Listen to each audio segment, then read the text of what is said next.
Welcome सना, कैसी हैं आप? मैं ठीक, आप सुनाएं। ठीक ठाक, थैंक यू। मैं बताती चलूं सबको, सना मैथ्स की टीचर है। यहाँ इंस्टीट्यूटों में मैथ्स पढ़ाती हैं। सना, हम कोशिश करेंगे कि आपके जर्नी के साथ साथ हम स्पेनिश एजुकेशनल सिस्टम पर भी थोड़ी बात करें।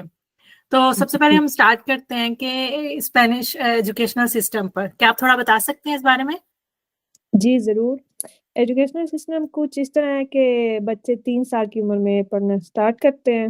नर्सरी स्कूल में, कोलेजियो इन्फांटिल हम्म। जो कहते हैं स्पेनिश में। वहाँ फिर 3 साल पढ़ाई होती है, प्रीमेरो, सेगुंडो, tercero इन्फांटिल।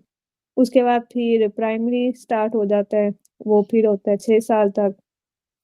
फिर उसके बाद आता है सेकेंडरी स्कूल, जिसको इधर इंस्टीट्यूटो बुलाते हैं। इंस्टीट्यूटो में 4 साल सेकेंडरी के होते हैं, educación secundaria obligatoria, la ESO, और 2 साल फिर bachillerato होते हैं। और उसके बाद फिर यूनिवर्सिटी कोर्सेज होते हैं, जिसको हम grados universitarios बोलते हैं। यूनिवर्सिटी के ग्रादो के अलावा और भी हम ग्रादोस के ऑप्शन होते हैं, जैसे ग्रादो मेडियो या ग्रादो सुपेरियर। ग्रादो मेडियो आप सेकेंडरी के बाद भी कर सकते हैं, लेकिन ग्रादो सुपेरियर के लिए आपका bachillerato कंप्लीट होना चाहिए, या फिर एंट्री टेस्ट से भी आप अप्लाई कर सकते हैं। बेसिकली इतना ही है, बाकी और ऑप्शन के डिटेल्स में आप जानना चाहें तो मैं आपको बता कर सकती हूँ। नहीं, चलें, इस बारे में इतना ही काफी है। आप यहाँ के स्कूल के सिस्टम्स के बारे में बताएं प्लीज। जैसे हर मुल्क में इधर भी पब्लिक स्कूल्स है, प्राइवेट स्कूल है और चार्टर स्कूल है। पब्लिक स्कूल्स में फाइनेंसिंग और इंतजामिया दोनों गवर्नमेंट हैंडल करती है, और ज़्यादातर इधर पब्लिक स्कूल में ही बच्चे जाते हैं, क्योंकि उधर फिर पढ़ाई भी फ्री होती है। फिर प्राइवेट स्कूल होते हैं। प्राइवेट स्कूल एक सौ कॉल कंपनीज होती हैं, जिनकी फंडिंग जो मंथली फीस मिलती है स्टूडेंट से, उससे होता है। इधर प्राइवेट स्कूल बहुत ही कम है स्पेन में, लेकिन चार्टर स्कूल जो कि कोलेजियोस concertados होते हैं वो ज़्यादा हैं। ये पब्लिक और प्राइवेट का मिक्सचर होता है या और ये यहाँ पर ना ये ज़्यादा रिलीजियस स्कूल होते हैं, जिनके आपको एक मंथली पेमेंट देनी पड़ती है, लेकिन वो इतनी नहीं होती जितनी प्राइवेट स्कूल में होती है। हम्म। चलें, ये तो हमने ओवरऑल एजुकेशनल सिस्टम के बारे में थोड़ी बात कर ली। आप अपने बारे में बताएं, आपने क्या पढ़ा है? प्राइमरी और सेकेंडरी के बाद कौन से सब्जेक्ट चूज किए? किस तरह आप एक टीचर बनी? जी, प्राइमरी और सेकेंडरी के बाद मैंने bachillerato कंप्लीट किया था। यहाँ पे यहाँ पे बताना ज़रूरी होगा कि डिफरेंट टाइप के bachillerato होता है, जैसे arts, science and technology, social studies, और एक नया जो इन्होंने इसी साल स्टार्ट किया है, जनरल bachiller, जो कि बहुत ही कम जगह पे अप्लाई हुआ है। मैंने इसमें से science of and technology choose किया था। तब तक मैंने साइंस के ही सब्जेक्ट्स पढ़े हुए थे, तो मैं आगे भी यही पिक किया था। bachillerato के सब्जेक्ट जो मैंने चूज किए थे वो था बायोलॉजी और केमिस्ट्री, क्योंकि फिजिक्स में मेरा कोई इंटरेस्ट नहीं था। इनफैक्ट जब यूनिवर्सिटी स्टार्ट किया था, उधर भी एक सब्जेक्ट था फिजिक्स का, और वो मेरे लिए बहुत ही मुश्किल था। हाँ, तो आगे फिर यूनिवर्सिटी में क्या स्टडी किया आपने? आपके लिए इजी था चूज करना कि आप क्या पढ़ना चाहती हैं?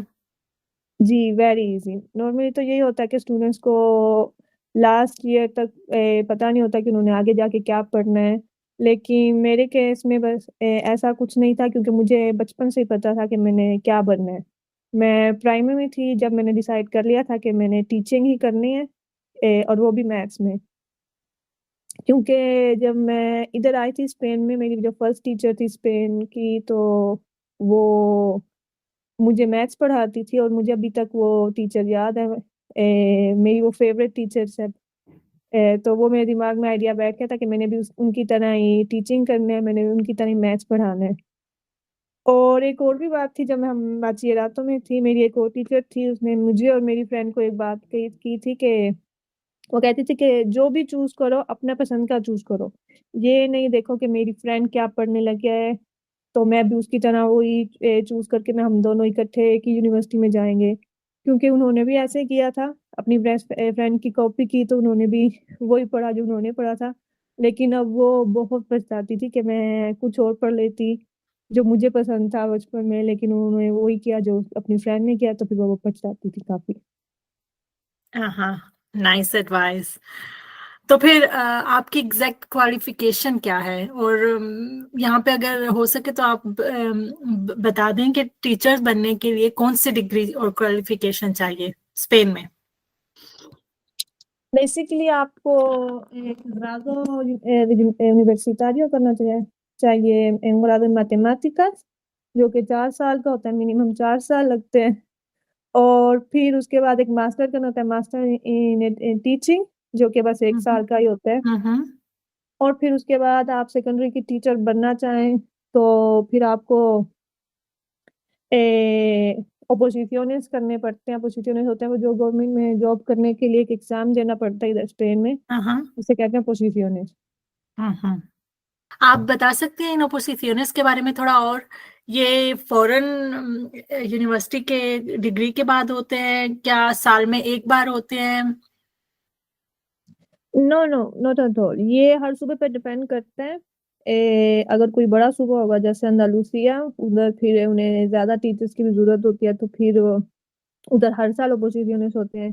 लेकिन ला रियोजा, जो कि बहुत ही छोटा सूबा है, उसमें नॉर्मली हर 2 साल बाद किए जाते हैं। और ये भी देखना पड़ता है कि आपने किस सब्जेक्ट का टेस्ट देना है, क्योंकि ये भी हो सकता है कि आप फॉर एग्जांपल मैथ्स का एग्जाम देना चाहते हो, लेकिन गवर्नमेंट ने कोई न्यू जॉब नहीं निकाली हुई हो उस मैथ्स की। जैसे लास्ट टाइम मैथ्स का एग्जाम हुआ था 2023 में, लेकिन उससे पहले 2018 में हुआ था। मतलब ओह। 5 साल बाद गवर्नमेंट ने जॉब्स निकाली थे मैथ्स टीचर के लिए। और इसके दौरान अपॉर्चुनिटीज होते रहे हैं, लेकिन मैथ्स का ऑप्शन नहीं था। हाँ, इसका मतलब फिर अब नेक्स्ट ईयर होंगे 2025 में जी रियोजा जी में। बिल्कुल, हाँ जी बिल्कुल। ग्रेट। अच्छा, और एग्जाम के बारे में बताएं, उसका क्या स्ट्रक्चर होता है? ये इसके मेन 2 पार्ट्स होते हैं। फर्स्ट फासे कंकूर्सो, जो कि 1/3 ऑफ एग्जाम होता है। उसमें आपकी टीचिंग एक्सपीरियंस देखी जाती है, आपकी क्या स्टडीज है, मास्टर्स, कोई पीएचडी या फिर कोई भी कोर्स जो आपने किया हो। और ये भी देखते हैं कोई और मेरिट्स जो आपके पास हो, कोई आर्टिकल पब्लिश की हो आपने या कुछ ऐसा। फिर आता है ला फासे ओपोजिशन। ये बाकी 2/3 ऑफ एग्जाम होते हैं, और उसके भी 2 हिस्से होते हैं। पार्टे उनो, जिसमें आपसे थ्योरी और प्रैक्टिकल एग्जाम्स होते हैं। और पार्टे बे, उसमें आपकी टीचिंग प्लान एक्सपोज करते हैं पूरे साल की। मतलब कि आपने एक प्लान बनाना है जिसमें आप एक्सप्लेन करें कि आप क्या कैसे टीचिंग करेंगे, और कैसे आप लोग को फॉलो करते हुए और इनोवेशन भी डालते हुए आप स्टूडेंट्स को मैथ सिखा सकेंगे। हाँ, ये तो बहुत मुश्किल सा, कॉम्प्लेक्स सा लग रहा है। हर कोई तो नहीं कर सकता, राइट? कानून के मुताबिक अगर आप अपोजिशन का एग्जाम देना चाहें ना, तो आपको सिर्फ 2 चीजों की जरूरत है। एक तो यूनिवर्सिटी की कोई भी डिग्री, और 2 मास्टर इन टीचिंग। मतलब कि अगर आपके पास ये दोनों डिप्लोमास हैं, बेशक आप हिस्ट्री में डिग्री लियो, आप मैथ्स के टीचर बन सकते हैं। ओह, लेकिन ऑफ कोर्स, जी, लेकिन आपको फिर यही है कि आपको फिर बाद में यही एग्जाम्स देने पड़ेंगे, तो फिर आपको थ्योरी और प्रैक्टिकल्स भी पास करना पड़ेंगे, जो कि यूनिवर्सिटी के लेवल की मैथ्स होती है। तो मुश्किल होता है कि जो जिसने मैथ्स ना पढ़ी हो यूनिवर्सिटी में, वो फिर बाद में हिस्ट्री की डिग्री लेके वो पास हो जाए। लेकिन अगर आपने फिजिक्स या कोई इंजीनियरिंग की हो, तो आपके ज्यादा चांस होते हैं पास होने के। और अगर आप एग्जाम पास ना कर पाए तो क्या आप दोबारा दे सकते हैं इस एग्जाम को? जी बिल्कुल, नॉर्मली यही होता है। हर साल 200 या 300 लोग एग्जाम्स देते हैं, लेकिन फिर पास सिर्फ 20-30 लोग होते हैं। बाकी बस इसीलिए वो एग्जाम देते हैं कि वो एक लिस्टास में आ जाए। मतलब कि बेशक आप फेल हो जाए, लेकिन गवर्नमेंट आपका नाम एक लिस्ट में डाल देते हैं, जिसे हम कहते हैं स्पेन में लिस्टास de interinos। और फिर जब किसी टीचर की जरूरत हो, मतलब कोई बीमार हो जाए या फिर किसी का एक्सीडेंट हो जाए या बाखस कोई होते भी, हैं जब। जी, तो फिर आपको उस लिस्ट में से बुला सकते हैं टीचर्स को। और फिर आप फिर पब्लिक स्कूल में भी टीचिंग कर सकते हैं। लेकिन आपके पास ओपोजिशन पास नहीं किए होते, मतलब कि एक आपकी पक्की गवर्नमेंट की जॉब नहीं होती, लेकिन फिर भी आप कुछ दिन काम कर सकते हैं गवर्नमेंट में। Okay, okay, okay. कॉम्प्लेक्स सा लग रहा है, लेकिन साथ में फायदे भी है। एक दफा आप जी एग्जाम दे बिल्कुल, दें तो आपको बुला सकते हैं बार बार। जी बिल्कुल। हाँ, हाँ। चले, आप एज अ पाकिस्तानी टीचर, आपका एक्सपीरियंस कैसा रहा है अब तक स्पेनिश स्टूडेंट्स के साथ भी, और जो पाकिस्तानी जो देसी स्टूडेंट्स हैं उनके साथ कैसा रहा है? आप ये शेयर कर सकती हैं प्लीज? जी, स्पेनिश स्टूडेंट के साथ तो नॉर्मल बिहेवियर था, क्योंकि उन्होंने कभी ऐसा ऐसा वो फील नहीं शौक करवाया नहीं कि होते कि ओ ये तो कोई डिफरेंट टीचर है? क्योंकि नॉर्मली हमारे हमारे टाइम में हमें याद है कि कोई इतना तो लातिनोस भी हमने बहुत कम देखे हैं टीचर। होता तो है वो थोड़ा शौक बहुत। नहीं होते? जी, थोड़ा बहुत होता है, लेकिन अब इतना भी नहीं, पता नहीं अब उन्हें आदत हो गई है हाँ। दूसरे मतलब, क्योंकि हम बस, क्योंकि उन्हें ये भी लगता है ना कि हम मुसलमान हैं, ये नहीं पता कि हम पाकिस्तानी होते हैं या हम मराकश होते हैं या हम किधर के होते हैं। बस एक दुपट्टे वाली वो देखते हैं तो फिर, लेकिन उन्हें इतना नहीं वो फील होता हाँ हाँ, सही। बच्चों के लेकिन साथ। हाँ जी। ओवरऑल रिस्पॉन्स अच्छा आता है?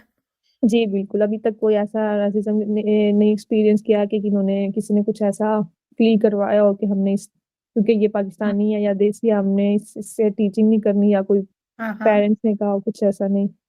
नाइस। और पाकिस्तानी स्टूडेंट्स देसी स्टूडेंट्स के साथ? उनके साथ भी बहुत अच्छा एक्सपीरियंस रहा है, स्पेशली लड़कियों का के साथ, क्योंकि फिर वो आपको वो स्माइल करती हैं, सलाम करती हैं।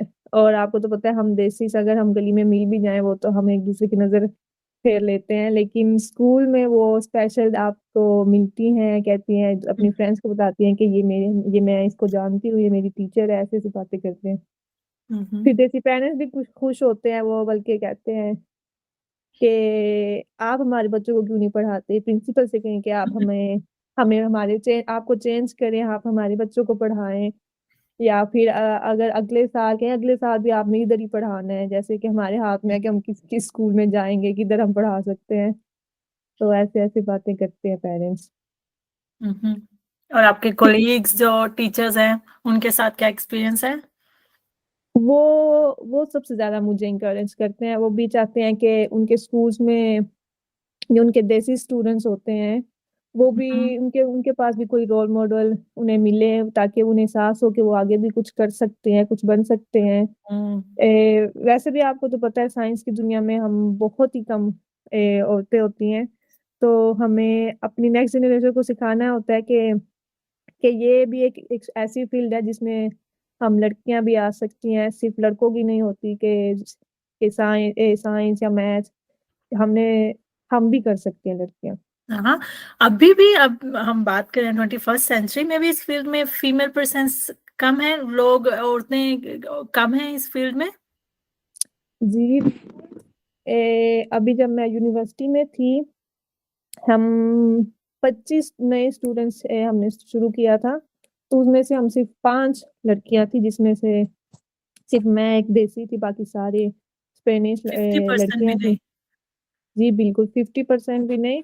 और अगर हम उधर कंप्यूटर इंजीनियरिंग में देखें, उधर तो तकरीबन 100 स्टूडेंट हर साल आते हैं, तो उनमें भी 10 लड़कियां होंगी, वो भी अगर मैं ज्यादा कहूँ। हम्म यही होता है ना कि जो हमारी साइंस वाली स्टडीज होती हैं, साइंस स्टडीज में हमें हमेशा कम ही लड़कियां मिलती हैं, तो हमारे टीचर्स हमें हमेशा यही इंकरेज करते हैं कि पढ़ें आप, अगर आपके पास स्किल्स हैं तो आप जाएं, ये नहीं जरूरी कि अगर आप देख रहे हैं कि मेरी फ्रेंड्स ये पढ़ रही हैं तो मैं भी यही पढूं।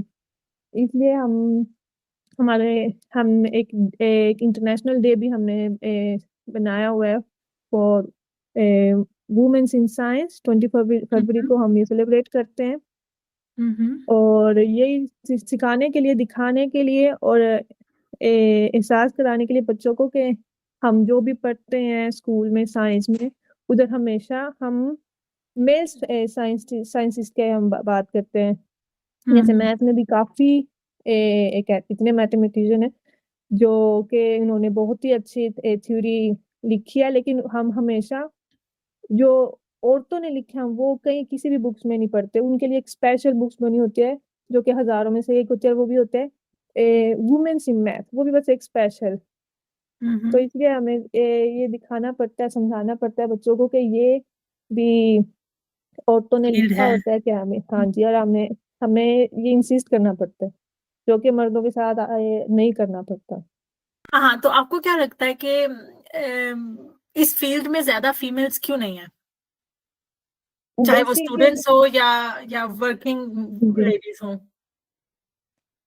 बेसिकली साइंस में अगर हम देखें तो 21st सेंचुरी में अब ज्यादा वुमेन्स होते जा रहे हैं जो कि लैब्स में काम करते हैं, क्योंकि हमने वो अवेयरनेस दी है लड़कियों को कि हम लैब्स में भी काम कर सकते हैं, हम ये भी कर सकते हैं। हम्म, मैथ्स में ये है कि मैथ्स एक ऐसा सब्जेक्ट है जो कि अभी भी बचपन से बच्चों को ये या वो लड़कियां हो या लड़कियों को शुरू से ही ना मुश्किल लगता है। तो शुरू से ही बचपन से प्राइमरी में भी शुरू हो जाता है कि बच्चे मैथ से दूर हो जाते हैं। तो हम्म, अगर हम पहले से ही हम ये देखें कि हमारे पास कम लोग हैं जिन्हें मैथ्स पसंद हो, तो फिर उनमें से ज्यादातर लड़के फिर आगे जाते हैं, क्योंकि कहते हैं चलो फिजिक्स नहीं कर सकते तो चलो मैथ्स कर लेते हैं। तो वो फिर एक वो ढूंढते हैं कि हमारे पास क्या क्या ऑप्शंस हैं। हम्म, और फिर एक ये भी वजह होती है कि जब हम स्कूल में हम पढ़ रहे होते हैं मैथ्स के बारे में, तो हमें यही मैथमेटिशियन का नाम देते हैं, या डिस्कार्टेस, अगर हमने अपने कोई भी जो आपने कोची नाम सुने हो, कोई भी आप गाउस, सारे ये लड़कों के हम्म, नाम होते हैं। हाँ, लेकिन यही सारी जो स्टडीज इनने मेन मैथमेटिक्स ने किया, वो भी उनके साथ साथ वुमेन्स भी होती थी, लेकिन वो हाँ, हिस्ट्री में हाँ, कभी उनके नाम नहीं लिखे आए। तो फिर हमें हमेशा यही लगा कि सिर्फ ये मर्द मर्दों ने ही हजरात किया नहीं, हुआ है। हाँ हाँ, जी। हाँ। और हमें ये भी नहीं पता था कि कोई औरत भी मैथ्स इसने किसी पुराने जमाने में मैथ्स पढ़ी हो। हमें बस यही लगता है कि ये 21st सेंचुरी में ही हम औरतें जो पढ़ती हैं। तो तो पहले पहले भी कोई भी नहीं पढ़ता आप था। कह रहे हो कि पहले भी होती थी औरतें साथ में, जी बिल्कुल। ये जो मैथमेटिशियंस हैं इनके साथ मिल के काम करती थी? जी बिल्कुल। हाँ, आप हाँ, पता नहीं आपने नाम सुना होगा प्लाटोन, जो हम जी, फिलोसोफिया में पढ़ते हैं। हम्म, उनकी जो वाइफ या फिर उनकी सिस्टर उस जमाने की मैं ये बात कर रही हूँ, बिफोर काफी हजारों साल पहले की बात, उसमें भी जो प्लाटोन की बेटी होती थी या उनकी वाइफ, क्योंकि उस जमाने में कोई पता नहीं था उनकी बेटी थी या उनकी उनकी वाइफ थी, तो उन्होंने हम्म, भी मैथ के बारे में थ्योरी लिखी हुई है, ओह, जो कि हम आज आज तक यूज करते हैं। फिर हमारे पास, अगर हम इतनी दूर भी नहीं जाना चाहते, हम बुक्स में फिर सिर्फ प्लाटोन ही आता है, हमें, मुझे जी याद है। बिल्कुल, कभी एपातिया का हमने कई नाम नहीं सुना। मैंने भी यूनिवर्सिटी में जाके ही नाम सुना, ये नहीं कि हमें कोई बाजी रातों में पढ़ाया हो या हम्म, सेकेंडरिया में, नहीं, हमें फिर आप यूनिवर्सिटी में जाके। स्पेसिफिकली मैथ्स पढ़ें तो फिर आपको इन चीजों का पता चलता है। और वो भी अगर आप पढ़ें और आपको इंटरेस्ट हो, फिर आप खुद ही, क्योंकि हाँ, यूनिवर्सिटी में भी आपको यही थ्योरी जब समझाते रहते हैं, एक्सप्लेन करते रहते हैं, उन्होंने भी अपना पूरा वो कोर्स कंप्लीट करना है।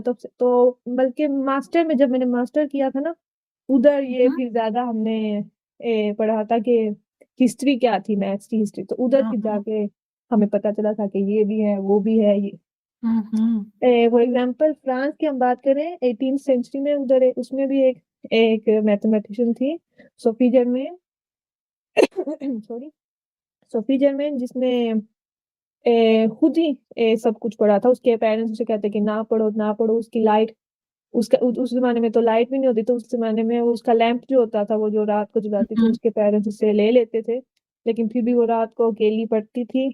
और फिर जब बड़ी हुई यूनिवर्सिटी के लेवल में कि मैथ्स उसने पढ़नी थी, तो फिर उसने, जैसे हमारी वो प्रिंसेस मुलान है, वो उसने अपने आप को मर्द बना के उसने दाखिला लिया, फिर उसने अपना नाम चेंज किया। और वो फिर जाती थी यूनिवर्सिटी में, क्योंकि उसको उस वक्त उन दिनों में तो फिर जाने भी नहीं देते थे औरतों को यूनिवर्सिटी में। 17th सेंचुरी, अच्छा, हम, मैंने कभी ये नहीं स्टोरी सेवनटीन सुनी हुई एटीन थी।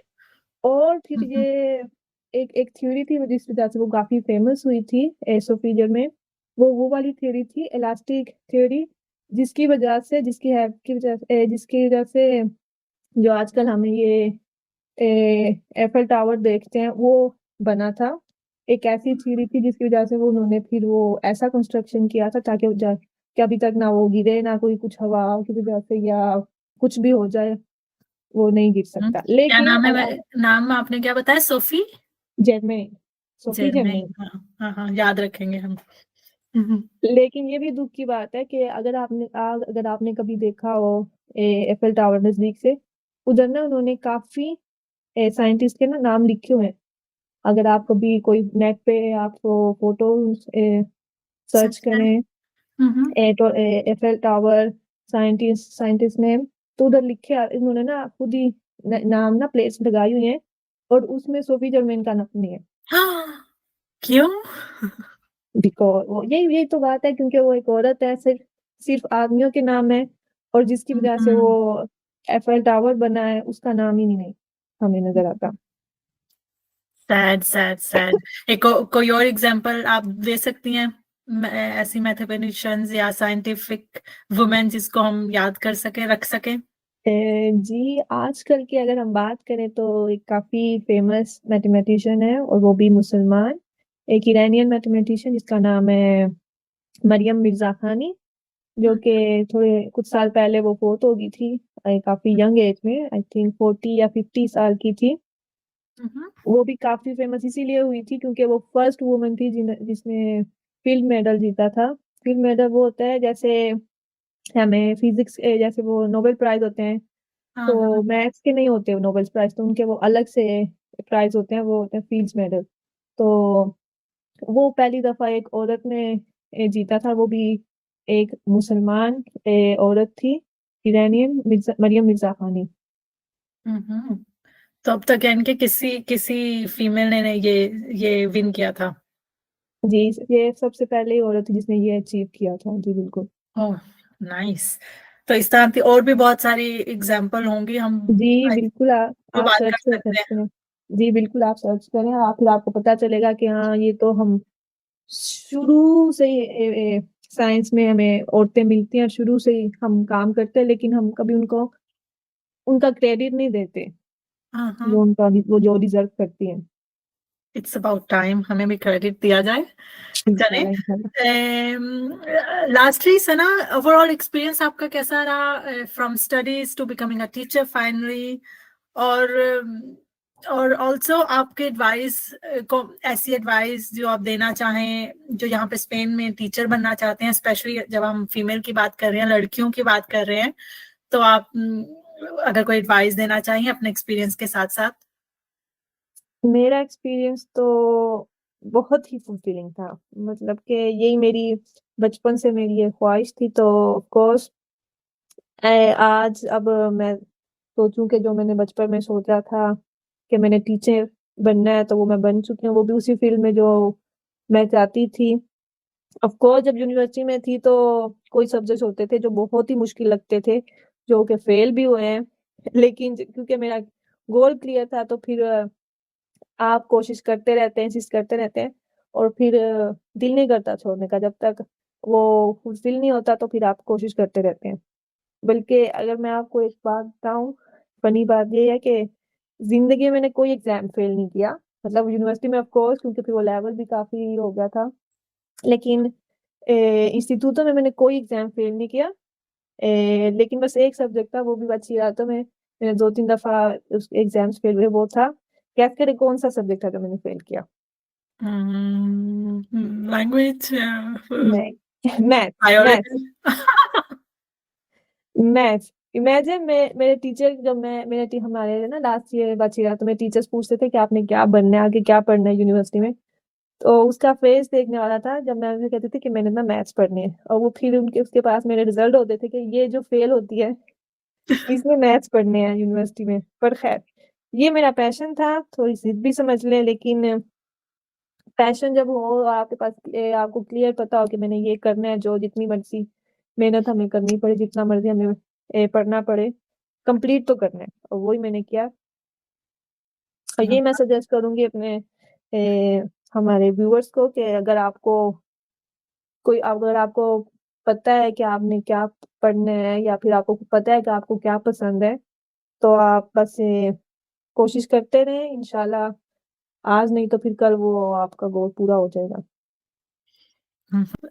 इंशाल्लाह। थैंक यू सना। इसका बिल्कुल। कंक्लूजन यही हुआ कि अगर आप कहीं एक दो बार गिर भी जाएं, फेल भी हो जाएं, तो अगर आपका गोल क्लियर, जैसे आपने बोला, अगर आपको आपका पैशन है, आप जानते हैं आप क्या करना चाहते हैं, तो आप कोशिश करना ना छोड़े, राइट? जी, बिल्कुल। और ये भी ज़रूरी है कि आपको पता होना चाहिए कि आपने क्या बनना है। क्योंकि कोई स्टूडेंट्स होते हैं जो कि कहते हैं चलो कोई नहीं कर लेते हैं, ये ईज़ी लगता हम्म। है हम कर लेते हैं, ये पढ़ लेते हैं, बाकी देखी जाएगी। आप ये हाँ। ईज़ी वाला ऑप्शन ना देखें, आप ये देखें आपने पढ़ना है, फिर बाद में उसके साथ करना क्या है? ये ना हो कि फिर आप आपकी ज़िंदगी के 5-6 साल ज़ाया हो जाए, फिर आपके मैंने तो ये करना ही नहीं, मैंने ये पढ़ना ही नहीं था। अब मैं क्या करूँ, मैं जॉब क्या ढूँढूँ? फिर दोबारा से आप स्टार्ट करें, फिर दोबारा से आप स्टडीज़ स्टार्ट करें क्योंकि आजकल इत मार्केट में इतना मुश्किल हो गया जॉब मिलना, हर कोई आपको आपसे डिग्रीज़ माँगता है। ये जैसे पहले होता था कि नहीं हम चलो हम बस एसो कर लेते हैं, स्पेन में पहले आप एसो होता था तो आपको कोई ना कोई जॉब मिल जाती थी। जॉब मिल जाते थे। हम्म। अब तो बहुत ही मुश्किल हो गई, इसलिए हर बच्चा कोई वैसे वैसे कॉम्पिटिटिव ही हो भर रहा गई होता है। बहुत ज्यादा। हाँ हाँ। जी। चले, इसी बात से एक क्विक एडवाइस, क्योंकि जाहिर सी बात है, एक होता है पैशन, लेकिन उसके साथ साथ हम माइंड में ये भी रखें कि हमने इस पैशन के साथ आगे करना क्या, लाइफ कैसे गुजारनी है। तो एक quick advice as a teacher, अगर आपके पास कोई स्टूडेंट आपके पूछे कि उनको समझ नहीं आ रहा कि आगे मैं क्या करूं, तो वो हुँ। कैसे खुद से सवाल करें या खुद से पूछें, ताकि कि उनको थोड़ा सा क्लियर हो जाए कि आगे उन्हें क्या करना चाहिए पढ़ाई वाइज। वो सबसे पहले तो ये देखें कि क्या नहीं करना। हाँ, क्या इंटरेस्टिंग। है कि मैंने इसके बारे में मुझे ये इसका शौक नहीं है तो मैं पूरा दिन मैं खड़ा नहीं हो सकता, तो फिर मैं कोई ऐसा ऐसा काम नहीं कर सकता जिसमें मुझे खड़ा होना पड़ेगा। कि मैंने कोई ऐसा काम, अगर मुझे कंप्यूटर का शौक है तो कंप्यूटर में मैं बैठ सकता हूँ, तो फिर कोई फील्ड ढूंढे जिसमें मुझे कंप्यूटर का काम मिल सके। तो अगर यही देखते जाएंगे कि मैं ये नहीं करना, ये नहीं करना, ये नहीं करना, कोई ना कोई तो ऑप्शन होना चाहिए। अगर आपके पास कोई नहीं ऑप्शन है, फिर तो बहुत ही बड़ी प्रॉब्लम है। तो हमें कोई ना कोई तो ऑप्शन रखना ही पड़ेगा। अच्छा, तो आपकी एडवाइस है कि हम थोड़ा रिवर्स स्टार्ट करें, कि पहले ये हम उनको वो साइड पे करते जाएं जो हमें नहीं पसंद। जी, जी।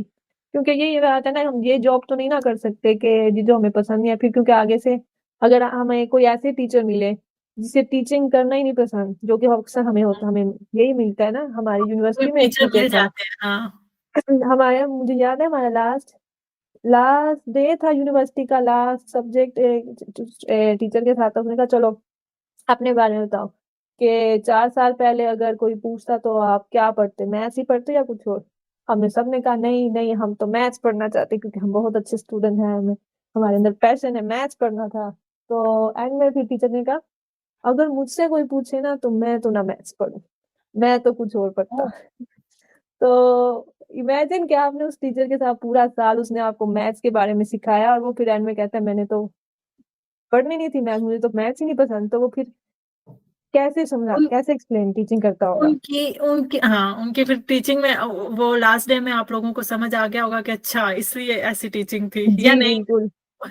उसने जब उस दिन ये कहा ना कि नहीं मैंने टीचर नहीं बना था, फिर मुझे याद आया कि इसने पूरा साल हमें ऐसे क्यों टीच किया। क्योंकि सच्ची आप उस टीचर के पास जाते थे, उससे कुछ पूछते थे कि ये ऐसे क्यों है, तो वो आगे से कोई जवाब नहीं देता था। उसे कहता था हाँ ये लिखा तो है बुक में ऐसे होता है, बस मैं कहा, लेकिन क्यों? उसके उसके पास उस क्यों का जवाब नहीं होता था, बस वो कहता ऐसे है तो है, आगे नहीं मुझे पता। तो हम्म। अगर आपको शौक नहीं होता तो आप जबरदस्ती उधर बैठे होते हैं, तो फिर बस वो जो काम होता है ना, मिनिमम काम करते हैं। हम्म। तो फिर यही होता है, जैसे आप अगर आप डॉक्टर जबरदस्ती के आप डॉक्टर बन जाए, तो ये भी अगर आपने डॉक्टर नहीं बनना था, फिर आपके पास फिर आते हैं कोई बीमार, तो आप उसे ऐसे ही भी बिहेव करेंगे जैसे कि बस जल्दी जल्दी करो, जल्दी जल्दी जाओ। हाँ, चले, बातों से बातें निकल रही हैं, मेरे माइंड में और भी बहुत से सवाल आ रहे हैं, स्पेशली जब हमने फीमेल साइंटिस्ट के बारे में बात की है। अभी आपसे ये पूछना चाहूंगी, क्या आप रिकमेंड करेंगी कि बाकी दूसरे भी इस फील्ड को ज्वाइन करें, एज मैथमेटिक्स, ग्राडो इन मैथमेटिक्स को पढ़ें, और इसमें जॉब अपॉर्चुनिटीज क्या है? जी, बिल्कुल, मैं तो सबको कहूँगी कि आप मैथ्स में जाएँ, और वैसे भी आजकल बहुत इन हुआ है मैथ्स पढ़ना। अगर आप 5-6 साल पीछे जाएं, जब हमने मैथ स्टार्ट की थी पढ़ना, तो हम बस 25 ही स्टूडेंट होते, क्योंकि वैसे भी हम कम लोग हैं, तो इतना इतने स्टूडेंट्स नहीं होते थे, तो आपके लिए ना इजी होता था यूनिवर्सिटी में एंट्री लेना। मतलब अगर आप हम्म, एग्जाम पास भी हो जाते थे ना, तो आपको एंट्री मिल जाती थी। लेकिन अगर आप देखें, तो पता चलता है कि इस मैथ्स की डिमांड ज्यादा हो गई है, और उसकी एंट्री मिलना भी अब मुश्किल हो गया है, क्योंकि अब हमारी यूनिवर्सिटी में, जिसमें पहले आप बस पास होके आपको एंट्री मिल जाती थी, अब सबसे ज्यादा आपको सबसे ज्यादा मार्क्स लेने पड़ेंगे ताकि आपको एंट्री मिलेगी। हाँ हाँ। अब इतना मुश्किल हो गया कि लोग पहले दूसरे शहरों में से आते थे इधर पढ़ने के लिए, क्योंकि इधर इजी होता था। अब इधर से हम्म, हमें बाहर जाना पड़ता है, क्योंकि हमें इधर एंट्री नहीं मिलती यूनिवर्सिटी में। हाँ। वो जो तो नोटा रिकॉर्ड से होता है। जी बिल्कुल, वो जो सिलेक्टिव हाँ एग्जाम में हाँ। हमें एक नोटा मिलता है, वो पहले हम्म, होता था 5 पॉइंट्स, अब पिछले समय ख्याल से 11 या 12 था। ओह, तो इसका सेम मतलब है है मैथ्स। ज्यादा लोग इसको पढ़ना चाह रहे हैं। जी, क्योंकि अब आप ये भी देखें ना, क्योंकि जब आप मैथ्स पढ़ते हैं, आप सिर्फ टीचर नहीं बनते, आपके पास और भी ऑप्शन होते हैं। ओके, आप वो क्या क्या होता है सर? प्राइवेट कंपनीज में एज अ कंप्यूटर इंजीनियरिंग भी काम कर सकते हैं, जो कि मैंने भी काम किया है। आपको फिर क्योंकि जब आप यूनिवर्सिटी में जाते हैं, उधर आपको एक प्रोग्रामिंग का भी कोर्स करना पड़ता है, दो अच्छा, साल का। इसी गरादों में, इसी कोर्स जी में? बिल्कुल, जी बिल्कुल। हम्म, मैथ्स में फिर आपको कुछ ना कुछ कंप्यूटर इंजीनियरिंग के भी सब्जेक्ट होते हैं, कोई ना मेरे ख्याल से फर्स्ट ईयर में ज्यादा होते हैं, सेकंड ईयर में फिर कम होते रहते हैं। लेकिन ये है कि बेसिक्स। आपको वो, हाँ जी, बेसिक प्रोग्रामिंग तो आपको सिखाते हैं, जावा हो जाए या पाइथन हो जाए, तो ताकि आपको बाद में कोई जॉब भी अगर आपको ऑफर हो कंप्यूटर इंजीनियरिंग के बारे में, या फिर आप कंप्यूटर इंजीनियरिंग के प्रोग्रामिंग का काम कर सकते हैं, या डाटा एनालिस्ट का काम कर सकते हैं प्राइवेट, क्योंकि अब हर कंपनी में ना कोई आईटी टीम होती है, जी। तो आपको जरूरत पड़ती है किसी ना किसी प्रोग्रामर की। हाँ, तो ये फील्ड काफी कंप्यूटर इंजीनियरिंग से काफी मिलती है आपका, जी आप ये कहना चाह रहे हैं? हाँ हाँ। क्योंकि मेरे ख्याल से उसमें भी काफी मैथ्स की जरूरत होती है ना? जी, ये सब फर्स्ट ईयर कुछ। आपके वही सब्जेक्ट, उनके लिए भी वही सब्जेक्ट होते हैं, हमारे लिए भी वही हम्म, सब्जेक्ट होते हैं, उन्हें भी मैथ सीखनी पड़ती है, उनके लिए काफी मुश्किल हो जाता है। हमारे लिए उनके हम्म, सब्जेक्ट थोड़े इजी हो जाते हैं, क्योंकि बस वो कोडिंग हमने करनी होती है। फिर हम्म, कोडिंग जब थोड़ी मुश्किल हो जाती है, उनके लिए फिर आसान होते हैं। लेकिन ये है हम्म, कि आपको फिर बाद में जब आपका रागो कंप्लीट हो जाता है, तो फिर आपकी डिमांड डिमांड बढ़ जाती है, क्योंकि कहीं ना कहीं हम्म, आपको जॉब मिल ही जाती है। हो ही नहीं सकता कि कोई मैथ्स पढ़े और वो विदाउट जॉब बैठा हो। अगर वो उसके पास जॉब नहीं है, तो इसका मतलब है कि उसने जॉब नहीं करनी। ओके, तो इसका मतलब है कि इसको इन क्वालिफिकेशन से आप टीचर के अलावा भी और बहुत सारी अपॉर्चुनिटीज हैं। जी बिल्कुल। इवन आप हॉस्पिटल्स में भी काम कर सकते हैं। आप हॉस्पिटल्स में? जी, डाटा एनालिस्ट।